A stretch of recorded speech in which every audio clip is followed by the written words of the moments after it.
getting our children to clean up, to help with housework, to help around the house. It seems like almost like a redundant thing that we say over and over, and we may think, where is the solution to this? When is it actually going to be a system where it works for everyone, where the kids want to help, where they don't give you such a hard time helping, and you don't ask them so many times to do just one thing.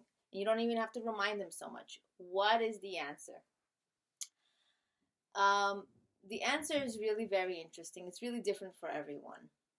But many parents may have different questions, or just are curious to know, really, do kids really need to help out when we can afford cleaning help? Or when I just rather do it myself and I do it right and I save time? How much cleaning do they need to do? They have other things to take care of. They want to play. Or do they really need to be responsible for everything in the house? Those are some questions we may have. So I'm going to share with you my 10 tips in getting your children to help out in the cleanliness and upkeep of the home. And this ranges from children who are, younger to older. It really depends on your kids and what works for you. But these are some 10 tips I wanted to share with you, things that have worked for me. And, it's not something that's always working.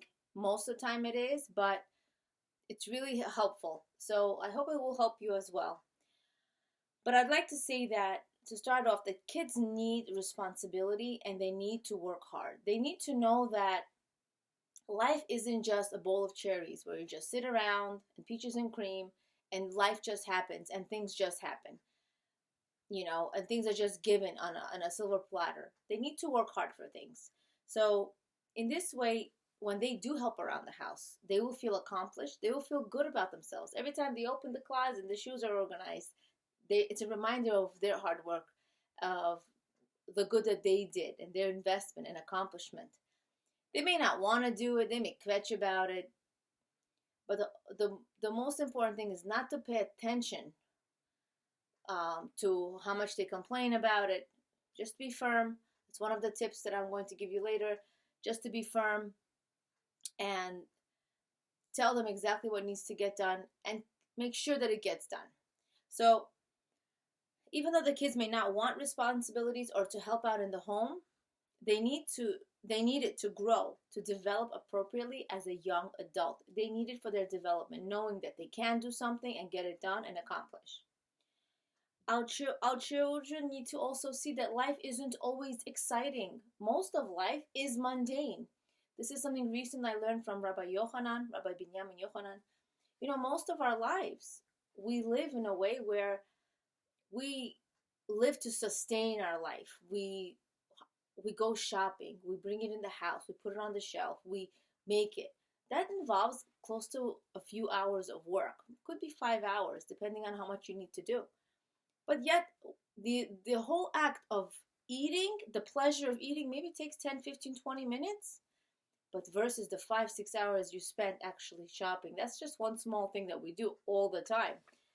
So considering the many tasks that we do around the house, or during our lives, we really use about 10% of life to really enjoy life, like physical pleasures of life.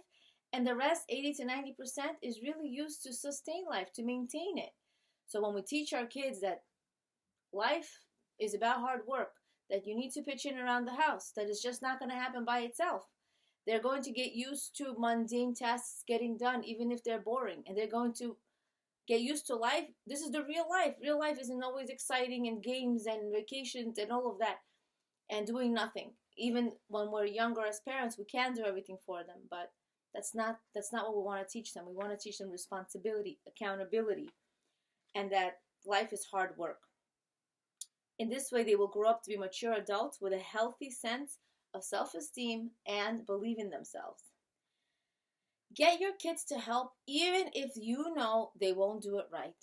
Even if you know that you'll rewash after them, you'll redo it after them. Even if you know the cleaning lady's coming tomorrow, she'll do it well. Even though you know that they can't do this, let them try. Help them do it anyway. do it over for them after they're done, without them seeing, of course. Because this way you show them, listen, you did a good job. You tried. I'm proud of you. That's the message we want to send our children. They will feel good seeing that the stuff is done around the house and they contributed. Even if the acts are small, have them do it. I had a cute little, event where when my kids were smaller, my husband asked the children to wash the dishes after themselves. So if they ate their dinner, that plate and fork they're going to wash. Initially, I was hesitant about it because I felt like they were not going to do it well. They were small. And I said, they have to step on the step stool and they're going to put so much soap and it's just going to be so much time spent and correcting them and all of that. But it was a great, great investment of our time and energy in teaching them, because they do wash after themselves. And it's something great that they do. It's a consistent thing. And if they don't do it, there's a consequence for it. They wash 10 dishes or whatever, 15 dishes. It used to be 6 dishes, but because they don't want to wash much more later, they got into the habit of washing after themselves, or after their dinner plate or breakfast plate. So actually, in the beginning, it may seem annoying, it may seem tedious. Why spend time? Just do it yourself, do it right. But really, you're investing in an adult, in a child who will grow up to be an adult, a responsible adult. Okay. Lastly, we need to remind them that we don't always do what we want. This is so important.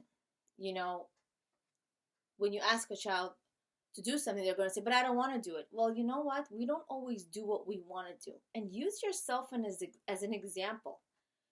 You're hired to go to work. Do you always want to go to work with a headache? Or do you always want to go shopping for the house for groceries in the freezing cold or rainy weather? No, but it needs to get done. So use these examples to tell them that you also don't always want to do what you need to do to keep the house functioning and going. And when something is requested from the child needs to understand to do it. Okay, so here are my 10 tips. Tip number 1.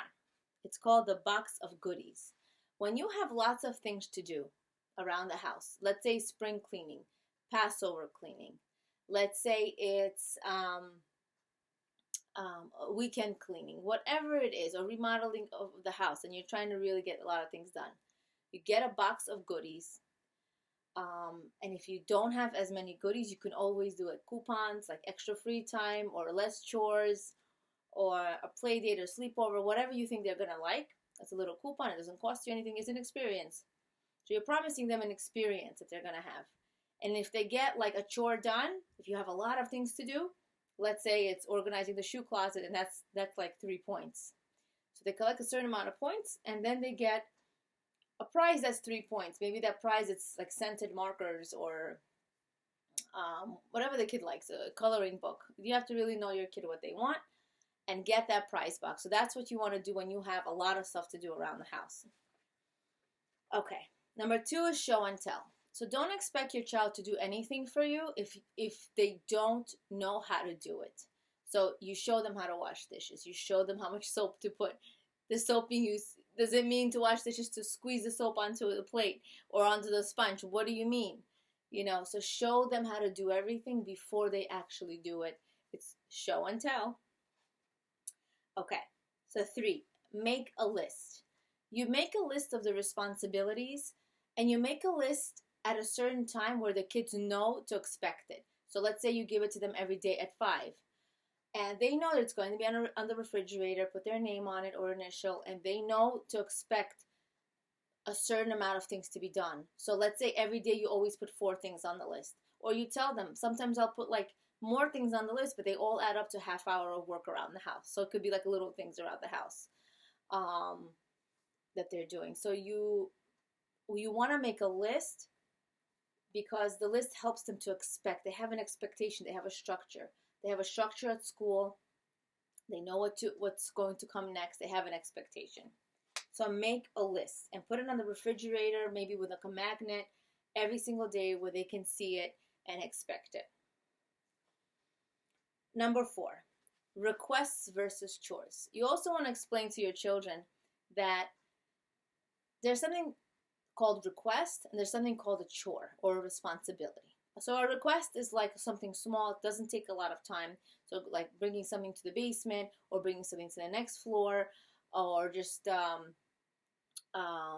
bringing some shopping in, which just doesn't take a lot of time, like a quick thing. But a chore is something that takes a lot of time or responsibility.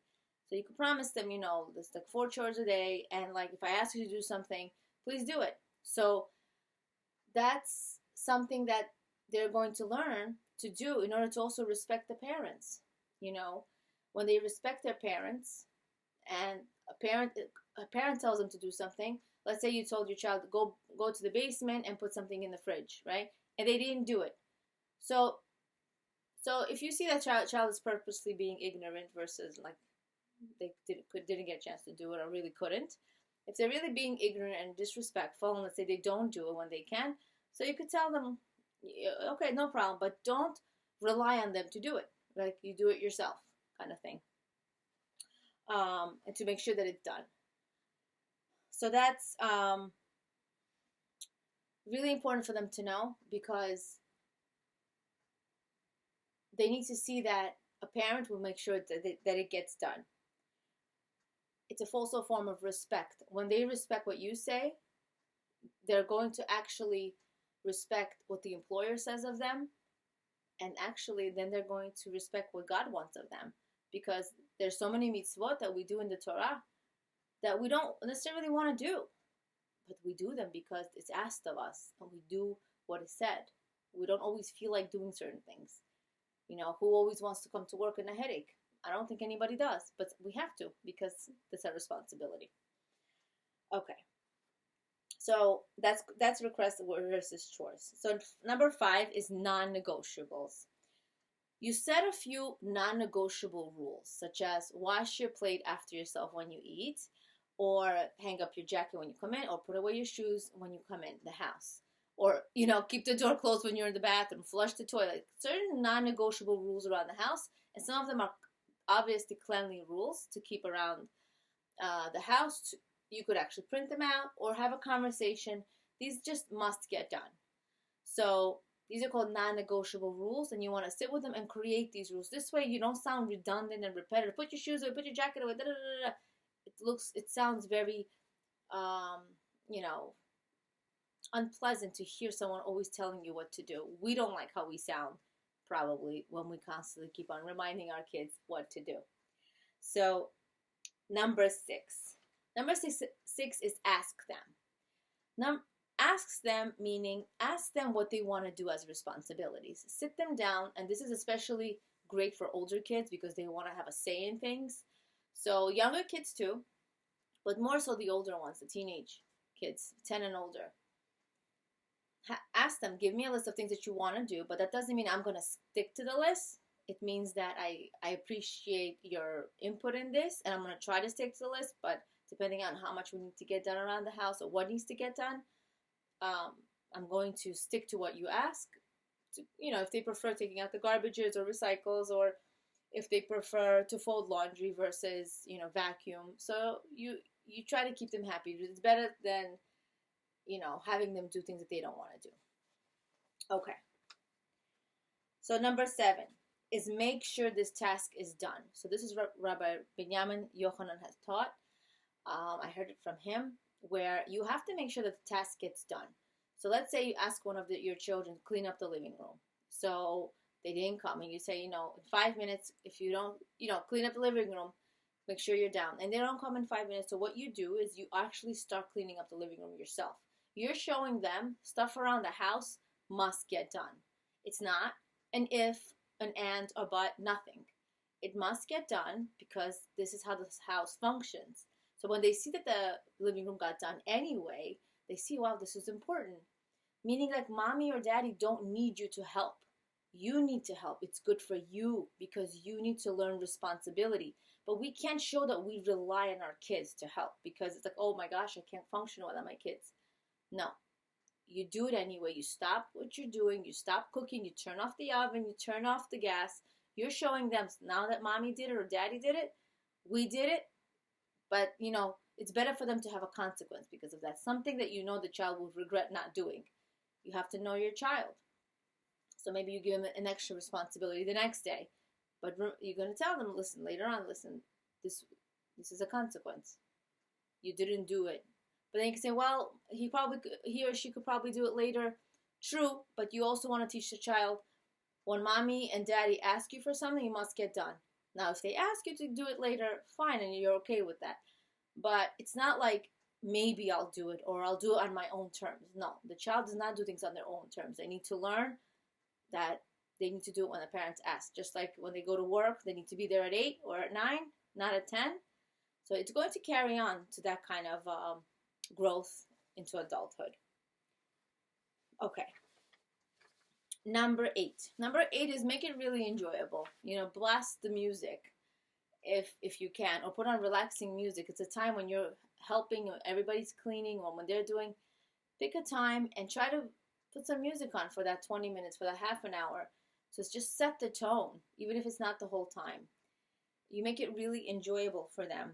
And it's already, it's already boring. Cleaning is boring, unless you're really putting thought into what you're doing and really making it enjoyable for yourself. It's really up to you. But music is usually used to make things more enjoyable. So do it, and don't pay attention to their huffing and puffing and, again, me, and who am I, and am I a servant? Don't pay attention to their comments, especially the older ones. Again, I have to clean. Just pretend like they're not saying anything. I know it's hard, but it's definitely important not to take what they're saying to us personally. Okay, number 9. Number 9 is no micromanaging. So we don't micromanage and control the children. We don't say, oh, you did this wrong, or you forgot this pair of shoes, oh, you didn't wipe the table right.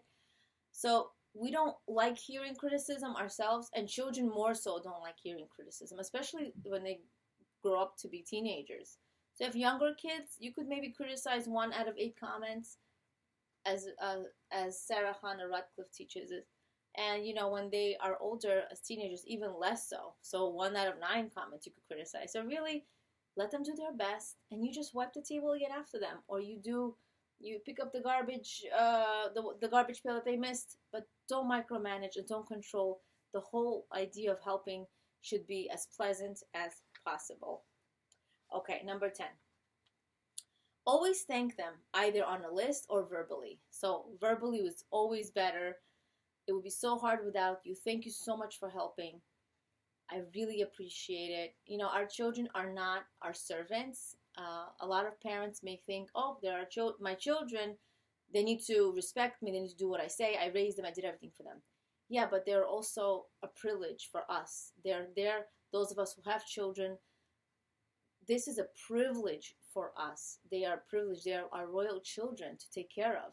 Now, yes, they need to respect us. But respect is a cultivation of a relationship. It's a connection for life. We need to work on that respect, especially in the generation we live in. You can't just demand respect. You have a relationship with your child, a positive, and it grows. That's going to be respect. If it's not growing, that means we need to kind of change that. But that's like a different topic. But our children don't owe us any help. They don't owe us anything. They need to help for themselves, not for us. We can get it done without them. And that's the message we want to send. We want to send them a message of gratitude, compliments, appreciation, and respect. Wow, this is so nice how you did it so quickly. Wow, this is so amazing. You came down right away when I asked you to, and you quickly took care of your responsibilities. Now that's appreciation, and that's cultivating an amazing, happy, positive relationship.